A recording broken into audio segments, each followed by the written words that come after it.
Thank you for coming out. My name is Andy Vick. I'm the Executive Director of the Cultural Office of the Pikes Peak region.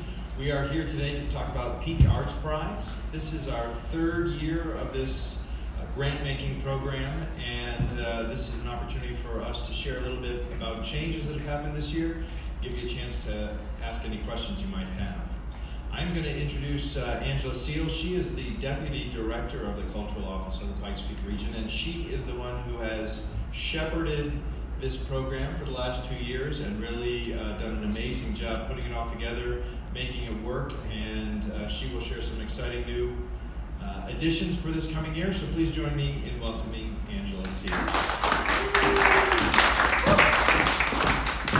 Hi everyone, thanks for coming to the information session for Peak Arts Prize 2020. Am I in the light? Can you see my face? Yeah. Okay. You know, they tell us find your light. And I noticed that Andy was kind of out. You can come a little forward, maybe? Okay. Maybe that'll help. Oh, is that a little better? You're going to be looking at me for about an hour or so. Thanks again for coming. This is the community info session for next winter's round of Peak Arts Prize, which is an arts funding stream that's about to enter its third year. We are so excited about Peak Arts Prize. Can you advance, Andy? Because it really exists to amplify your work to new audiences. That is the goal of, and what we're looking to fund, is projects that extend your work to audiences who may not yet have discovered you or fallen in love with you. And we want those to be really meaningful invitations.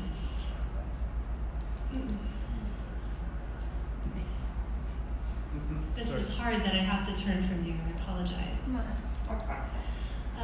So this year, Peak Arts Prize returns. In its third round, it is bigger and better than ever before. We're very excited to share with you that the grants are growing.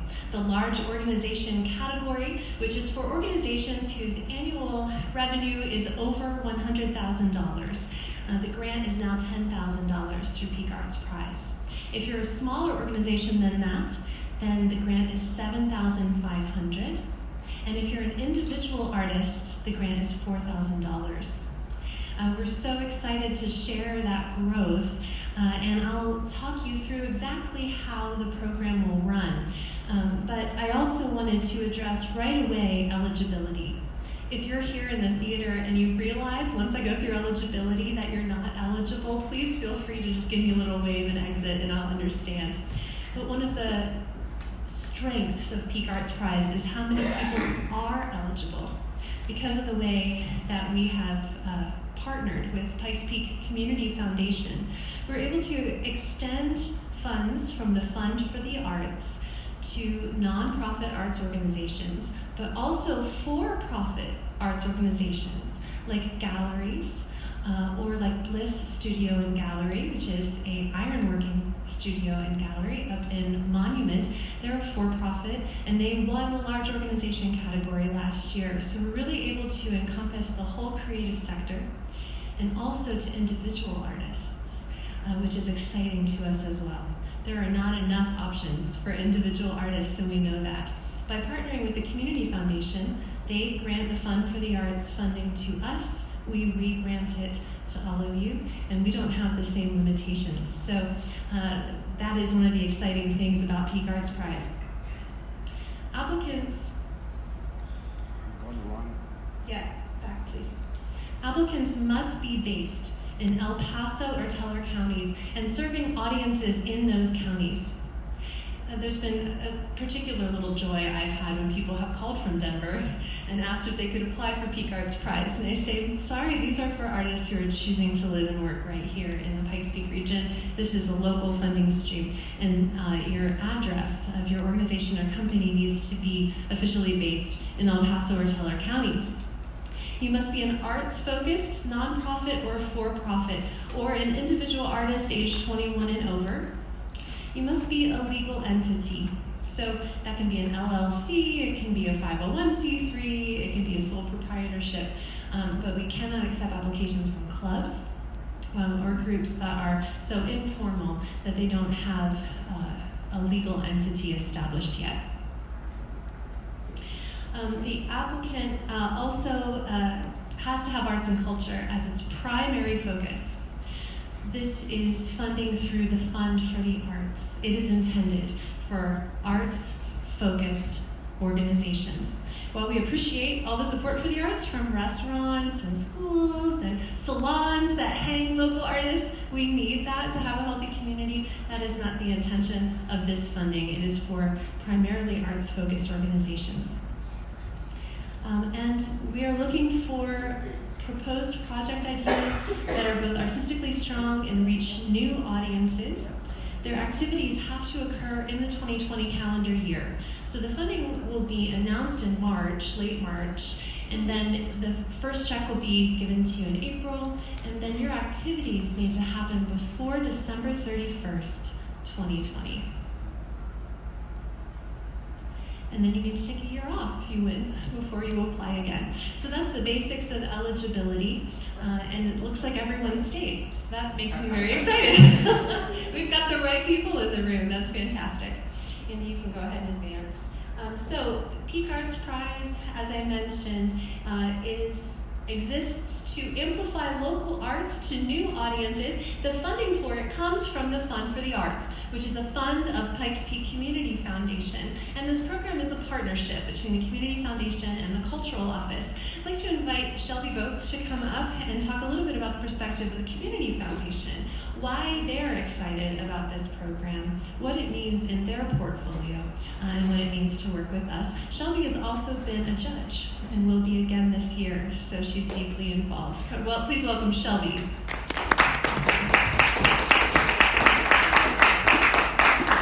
Thank you, everyone. Again, my name is Shelby, and I'm with Pikes Peak Community Foundation. I want to thank you all for taking your afternoon to join us for this exciting information session as Peak Arts Prize moves into its third year. We're exceptionally excited about some of the changes that we were able to bring about with increased interest in the Community Foundation's Fund for the Arts. And in addition to that, a want and a need and an interest from our partners at Copper, the Cultural Office, to also want to invest in the arts community more and more every year. So this is just one example of the community impact focus and work that has really become the narrow driver and focus of the work the Community Foundation is doing in the Pikes Peak region. And I guess I could say that Fund for the Arts is really the impetus for some of the other community impact work that you'll be seeing in the coming year and years to follow. So we are so excited to be a part of Peak Arts Prize for a third year, be able to increase the awards opportunities, show that we have a vested interest in the success of the arts community in the Pikes Peak region, and really just lift up Copper as really a role model and a leader and a funder even in the arts community, and someone that you all can turn to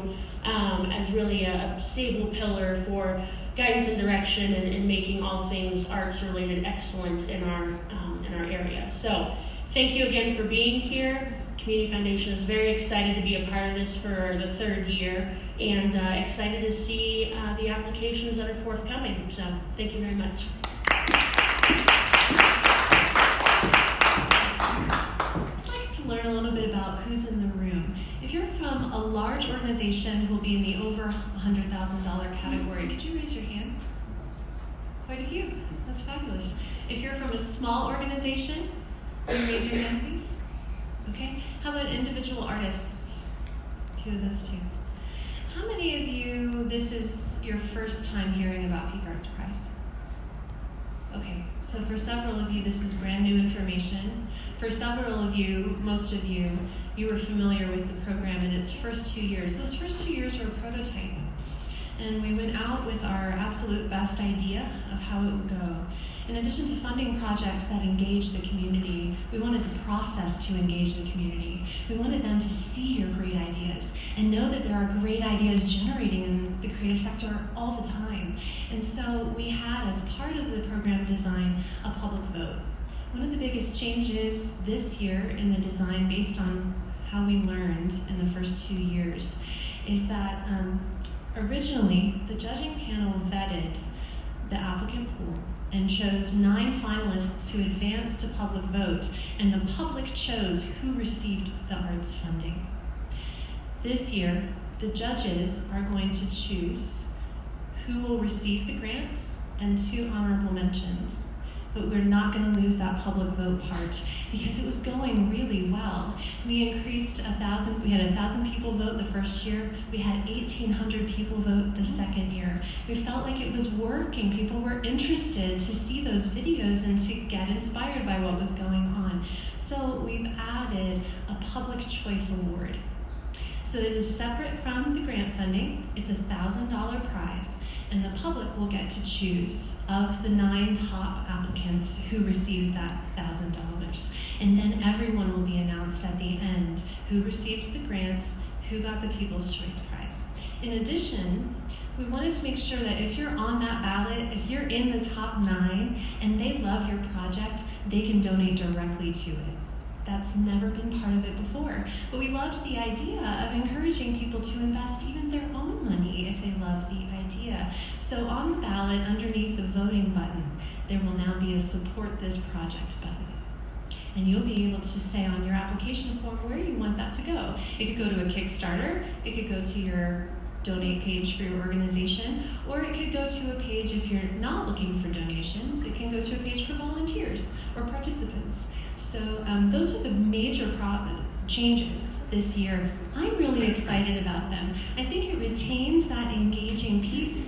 It gives the public a say in some of how arts funding is being delivered, but it also leans more heavily on our judging panel. We have a gorgeous rubric. We share it with you. I'm going to share it with you today. The judges have been really strong and active in vetting, so we're going to lean on them to choose the grants, especially as the grants grow. Yes. Okay, let's go on. Here's the timeline for this year's Peak Arts Prize. Today is December 11th, is the community info session. The application window opens on January 6th and closes on February 6th. So during that time, you'll be able to log on to peakartsprize.org.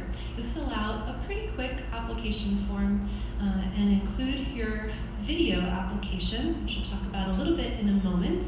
And that has to be all in by noon on February 6th.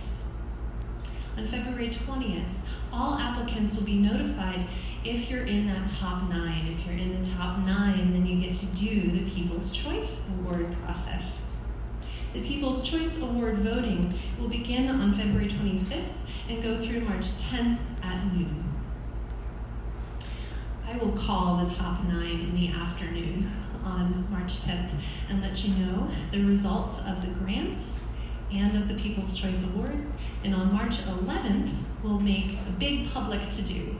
We'll let the media know who our Peak Arts Prize winners for 2020 are, and we'll have a reception. We've had a Peak Arts Prize toast each year, which has been such a positive and fun thing where the top 9 and any applicant are invited to come together and celebrate and raise a glass to Peak Arts Prize and to arts funding here in town through such an innovative program. So there's your application window, January 6th to February 6th. The most important date for you to remember is February 6th at noon. But by saying it opens on January 6th, we pick up media coverage. The application window has opened. And that has really helped us to pull a lot of arts applicants who haven't applied for programs of ours in the past, and maybe who have never applied for a grant before. And you can advance. We've had an incredibly diverse pool of applicants. It's one of the strengths of Peak Arts Prize is all the different arts media that we've had come in, the artists from different geographic locations all over the Pikes Peak region, artists of all different backgrounds, emerging artists, well-established, well-known artists, and that mix has had a real vitality that we've loved. Each year we've grown the applicant pool a little bit. It's usually around 35 applicants. Ooh. This is on peakartsprize.org, so you don't have to necessarily be able to read it all right now, but these are your instructions for how to apply. We've talked about the categories. The online entry is honestly a pretty simple process. As I mentioned, we were interested in pulling a big crowd. We were interested in hearing great ideas from people who don't write grants all the time. And so it was our goal to make this not intimidating. So the form that you fill out is really straightforward. There isn't a lot of narrative and there isn't a lot of writing. Where you'll put a lot of that energy is into your video application. The online entry form will ask you a few questions about how to reach you, your financial eligibility. You'll have to show a financial statement from the previous year, from 2019, or 2018, showing that your revenue is above $100,000 if you want to be in that large organization category. And then you'll answer a quick blurb of how you will reach an audience new to you and how you will do it well. You'll include 3 high-resolution pictures of your project. Your project maybe doesn't exist yet. That's okay. You can include sketches. You can include the venue of where it'll be. You can recreate a piece of it. Or, last year, Tom Phelps, who won in the individual artist category, did a mock-up of the giant bronze sculpture that he was going to make. And that was in his video and in his photos. So these pictures will be used when we're promoting the public vote. And it's helpful to have some still images in addition to your video. So you'll include a couple of those, and then your support this project URL. As I mentioned, that can be a donation page, or it can be a splash page for your project where you just ask for volunteers or participants, depending on what you're doing. Part 2 is that you'll link to a 3-minute video that explains the project you will do if you win. You'll explain how your project will amplify your art to an audience new to you. You'll make a compelling case for how it will be artistically strong and reach new audiences for your work. Smartphone videos are welcome, but the video has to be under 3 minutes long. And then you'll upload it to YouTube in high definition and make it public. And you'll copy the YouTube link and just paste that into your entry form. And you'll submit that by February 6th at noon. You go ahead. So I wanted to show you a couple examples of video applications, but we haven't been able to get the sound for those videos to play. If you'd like to see a few, please just stop by after the program and I'll play a few for you guys. What I wanted to show you was really how many different ways people solve the prompt of talking about what you do in video. For example, the Chamber Orchestra of the Springs won in the first year for Destination Space, a concert for families at the Space Foundation where they performed an original work called Constellations that was written by a local composer. So it was a really beautiful way of getting family audiences and children into the Space Foundation but hearing classical music written by a local composer. It was a fantastic idea. They didn't have video. It hadn't happened yet. And so they used still images from previous concerts and from the Space Foundation and voiceover. Others have done cell phone videos, but I'll tell you, we're learning that the cell phone video works if you are passionate. It's you that sells it. If you're going to set up your phone and be in your studio, have it in your studio, or have it in the concert hall where you'll perform. Have it in an interesting place. And really believe in what you're talking about. Show examples, hold up sketches, hold up, paintings. It can be that simple, but you do still have to think a little bit about the story that you're telling in 3 minutes. Other folks have really done beautiful work, and that was one of the things I guess I could pull them up even if you can't hear them.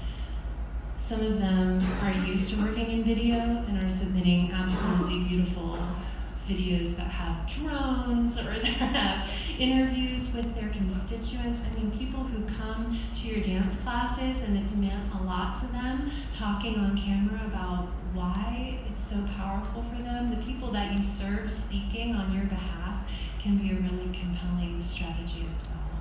So there's a lot of ways to think about how to do your video application, and I'd also be happy to talk to you afterwards if you have questions or if you want to run some ideas or I can send you some examples from previous years if you'd like to see them.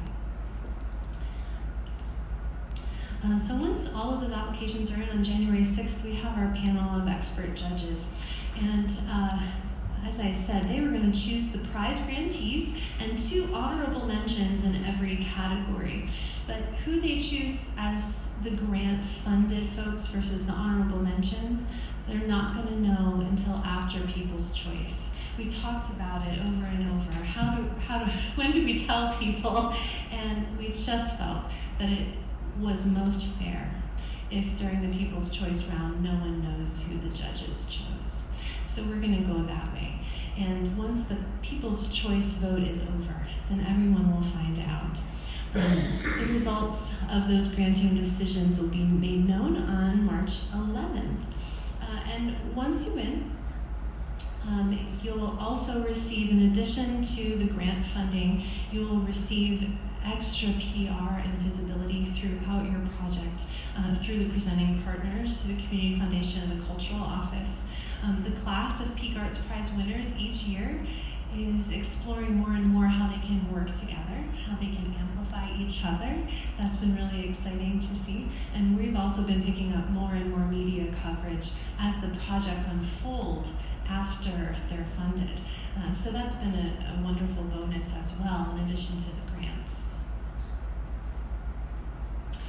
So I wanted to share the criteria with you. This is all on peakartsprize.org. We're not secretive about the judging criteria at all. We want you to know exactly how they're scoring you.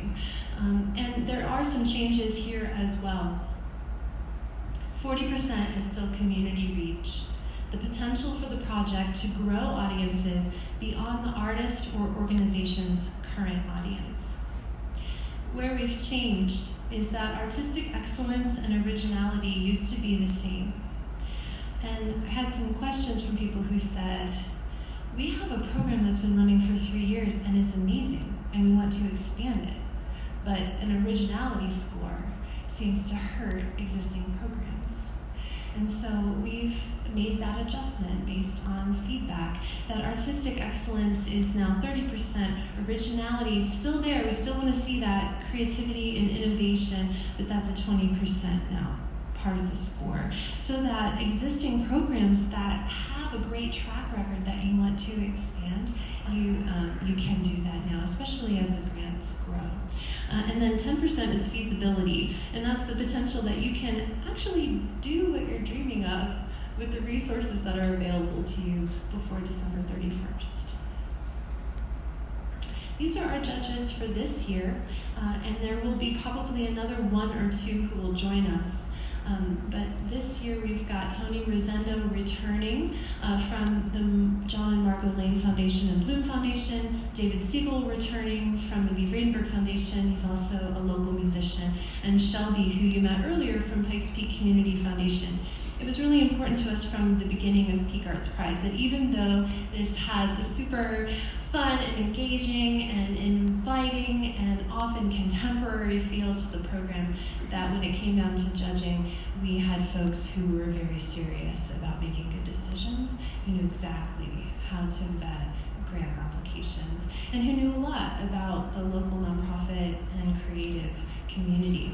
I have an invitation, usually we have a 4th judge from Colorado Creative Industries, and currently we're talking to the person at CCI, they're your state arts council. We're talking to the person who does career advancement, because we really felt that the individual artist grant is in essence a career advancement grant. It's learning to take what you usually do and expand it to a new audience. So we'll announce that on the website as soon as it's decided, and you can find that all at peakartsprize.org. Our top 9 in each category have been our finalists, and we promote them all together. And so in the next few slides, for those of you who are new to the program, I thought I would just show you who has won. And if you have applied in the past, if you were part of an applicant pool in the past, and you didn't ask for feedback from the judging panel, you can ask me for that. So even now, so if you applied last year or in 2017 and you weren't funded, you're not 100% sure why, and you want to apply again, give me a call. I can share the scores and the judge's notes so that you can learn from the last time you did it. And the same is true if you apply for the first time and you're not funded. I'm always happy to share the judge's feedback. In a lot of ways, I think that Peak Arts Prize challenges people to think about what real community engagement means. And so that's a learning process, and those notes can be really helpful, both for this program and for your growth as an artist. The ballot is going to look like this. So each category of the large organizations will have the video. So there's your 3-minute video. So make sure when you make that video that you're voicing it, in a way that's like, yes, this is what you want to vote for People's Choice. It'll have your project title and a very brief description, a vote button, and a support this project button. And that'll be the same for all 9. Of course, we'll ask everyone to share, and I love to see applicants sharing Peak Arts Prize and sharing the voting who aren't in the finalists too. I think one of the strengths of our arts community is how collaborative and supportive we all are. So please share this ballot, even if you don't end up on it. And especially if you do. We'll also be sharing it. We have media partners each year who also do coverage of the public vote and the finalists. So we make sure that folks know to go to that ballot. So our first time out, Chamber Orchestra of the Springs was the large organization winner for Destination Space. As I mentioned, this was a classical music group that went into a surprising place and partnered with the Space Foundation, and then presented music that reflected that place, and invited an audience for them. The audience that was new to them was the science connection, and also the children and families. And they had, all through the Space Foundation Discovery Center, instrument petting tables where you could pick up a flute and see what it was like, or try a saxophone. So it was very interactive, and then they had the concert in the main hall.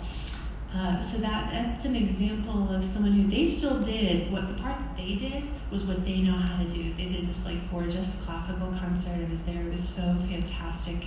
Local composer, really the strength of the chamber orchestra on display. But they moved themselves out of their normal place, and they went to a place where the audience that they wanted to reach was comfortable going. And that was part of why their invitation was meaningful. Colorado Street Art Company was the small organization winner in the first year. They were a brand new startup nonprofit that wanted to support the street artists in the Pikes Peak region. With the grant funds, they were able to buy safe scaffolding and ladders. They were able to draft a template contract that a street artist who's doing a mural, maybe on a furniture store or on a tattoo parlor or wherever, that they could make sure that they were in agreement with the owner about what was about to be created.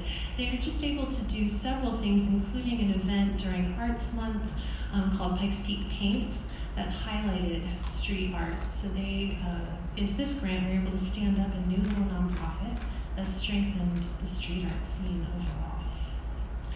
And Jasmine Duluth was our individual artist winner in the first year. And her project was responding to the hurricane that had just hit Puerto Rico.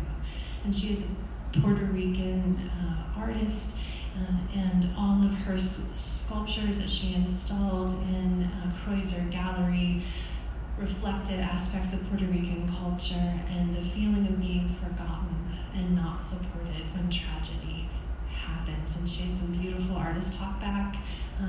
And she also had 10 of her 100 sculptures were made in Puerto Rico by people who lived there and sent them to her. So there was a dialogue between our community and Puerto Rico in making the show. Last year, our large organization winner was Bliss Studio and Gallery. Jodi Bliss is an iron worker and public art sculptor And she's been growing and growing up there in Monument and has her own gallery and a huge workshop, but she's started to really want to invite more people to experience what ironwork, what blacksmithing is like. And so she applied for a program where people came and poured, they made sand tiles and poured hot iron into it at a big iron pour event. And then they got to keep one tile, and the other piece that they made, they contributed to a giant sculpture that's made of everyone's contributions. You can see it outside of Bliss Gallery today.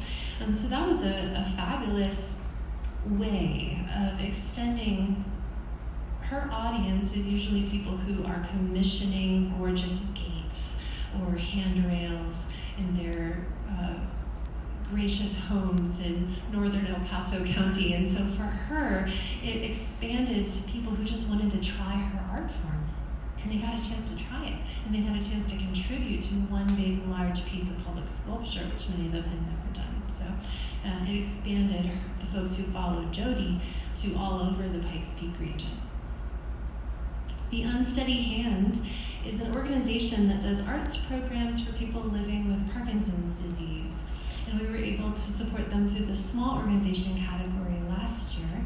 They do creativity labs with this population of our neighbors here in Colorado Springs every month. And we were able, through the grant funding, to pay local artists to facilitate those workshops and to pay for all those supplies. So that was a wonderful way for the Unsteady Hand as a new nonprofit to expand the strength of what they were offering. Now their teachers were professional artists. Now they had plenty of supplies for people to really get adventurous in what they're making. And some of what they were able to produce in 2019 has been so inspiring. They even showed work during a First Friday exhibit of our individual artist winner, which is Tom Phelps. So when Tom debuted his giant bee sculpture, he pitched a giant bronze bee laying on its back. And he wanted to get people talking about pollinator collapse. And he felt like people love bees enough that if they walked into a gallery and saw a big dead bee, that it would move them enough to be open to having a conversation about climate change and about pollinator collapse and what we're going to do about it. And so in addition to his sculpture, he also invited other artists all over the region to make art about bees and contributed to a group show that happened in August at Art 111. And the Unsteady Hand showed work, and Jodi Bliss showed work. So that was a neat moment when all of our Peak Arts Prize winners came together this past year. PeakArtsPrize.org is the website. We've really tried to make it really comprehensive so that you can find answers to your questions. And there's an FAQ page. Andy, you can advance. There's an FAQ page where I've tried to anticipate all of your questions, or I've put up questions that I've heard from people with the answers. So I would especially direct you to peakartsprize.org/FAQ. Some of the common questions, and we are going to have time to talk, but some of the common questions that we have gotten are, I'm an artist applying for a project with an organizational partner, so what category am I in? And I explain up here, I have this printed out for myself. Thanks, Rebecca.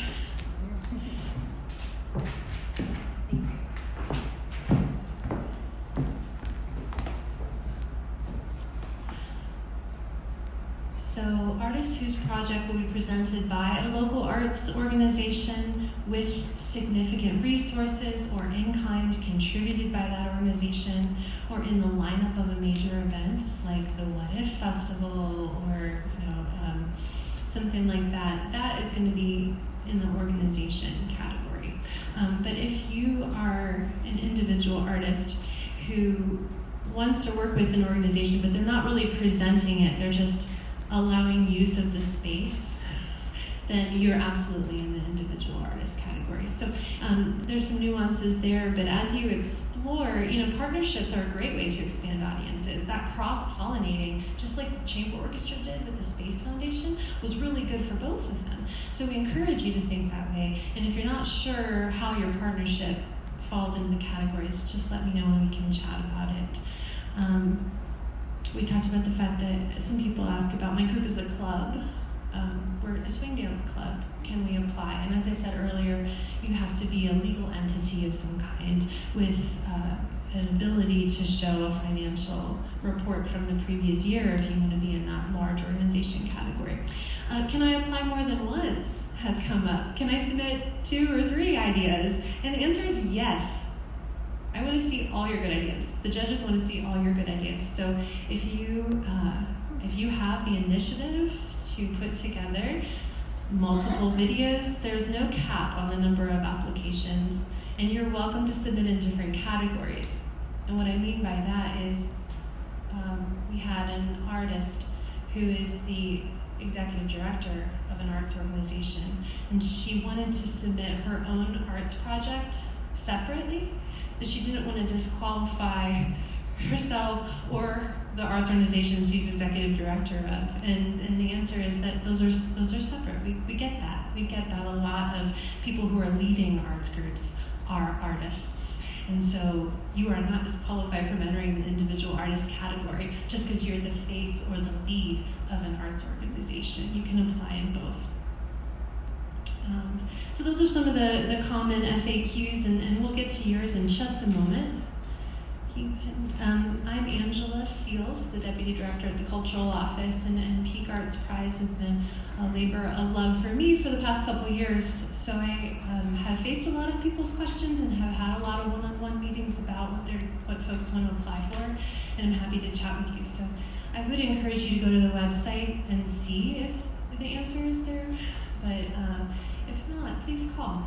Please email and know that I want to help. I want us to have the strongest applicant pool possible, and I want the most people in it as possible and the best ideas. And so if that takes a few extra conversations, that's a low price to pay. Okay, now I'm going to have, maybe I'll wait, maybe I'll take questions. So that's the summary of Peak Arts Prize 2020, the dates when it'll be happening, a little bit about how it'll run, and what's changed since 2018, 2019. And I'd love to take some questions if anyone has any, or you can find me afterwards. Would anyone like to ask a question right now? Yeah. So if your project actually takes place before the decision or the funding, would that be something we can reimburse the organization for, No. or has to take place after the funding? Yeah, it's to fund those projects as they unfold, and we'll be promoting them and supporting them as they happen during that time period of April through December of 2020.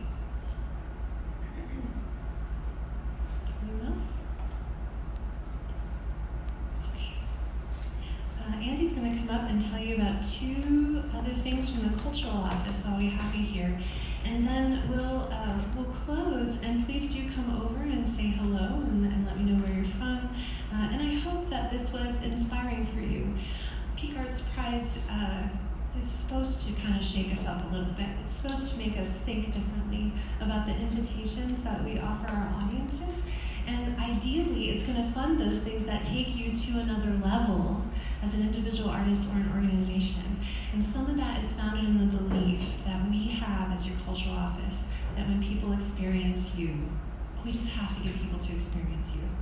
And then they will fall in love and become part of the arts community here, become a follower of yours. They'll feel more comfortable going to other arts events. That's what it's all about, is getting the public to see the goodness that happens here in the arts community all the time. So this is one of the ways that we do that. We raise the visibility of the arts all year through every program we run. And Andy's going to share 2 of those new projects coming up in 2020.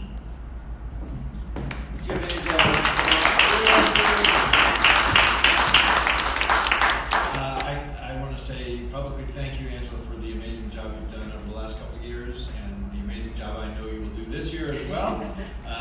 We're really excited to be a part of this initiative.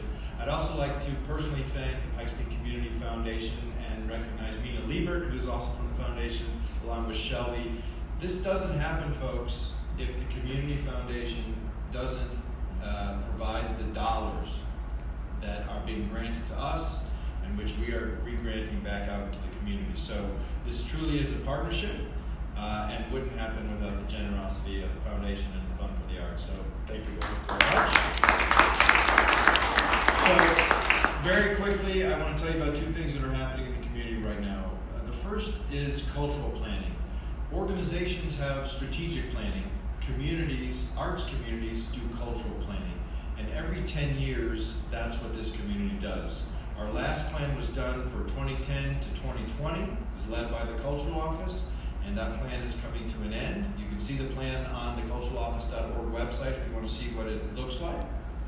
And so now, the Cultural Office and the B. Bradenberg Foundation are teaming up along with a committee of your peers that has been convened to begin the process of the 2020-2030 cultural plan. And it's a visioning document for our arts community. We are hiring a consultant. We're in the process of doing that right now. And after the new year, you will see that cultural planning process start to unfold, with the culmination being a release of the new 2030 plan at the end of Arts Month in October of 2020. And that'll guide us for the next 10 years. So I just share that with you so you know that's coming. There will be opportunities for input from the community. I hope you will stay tuned to what the Cultural Office is doing and participate in the cultural planning process. And happy to answer any questions about that at any point in time. The other thing I want to share with you is that 2020 is also a census year. That happens every year. It is a federal requirement that we count our population in this country. Why do you care about that? Well, you care about that because the count determines how federal dollars are apportioned throughout the country. Not just arts funding, but funding for human services, funding for social services, all prisons, all kinds of things is determined by that census count. Additionally, this year, or this decade, there is a possibility, depending on the count, that we may or may not, as a state, be eligible for a new House of Representatives member. That also has a lot of impact on our community. More voting reps who are looking out for our state is a good thing. So if we have enough people, there may be a new seat in the House of Representatives. So I am serving on the Regional Pikes Peak Complete Count Committee, and my job is to make sure that the arts sector understands that the census is happening. This will be the first time that it is available to be completed online. If you can't complete it online, there's still the hard copy format. But it's important that we get out and allow ourselves to be counted for all the reasons I just enumerated. Lastly, I will say to you that the census is hiring for temporary census workers, so that if you know anyone in the arts community or otherwise, or you yourself are looking for some temporary work, I would encourage you to go to the census website. They are looking to hire people locally. They pay well, short-term work, but an opportunity to make a few extra bucks if that's something you're interested in. So thank you for listening to those two pitches. Thank you for coming out today to hear about Peak Arts Prize. Angela will be here to answer your questions directly, and most importantly, any way, at any point along the process, you can reach out to Angela at culturaloffice.org, or give her a phone call to the office, and we're here to help make Peak Arts Prize successful and as easy as possible for you. So thank you again for coming out, and let Angela know if you have any questions.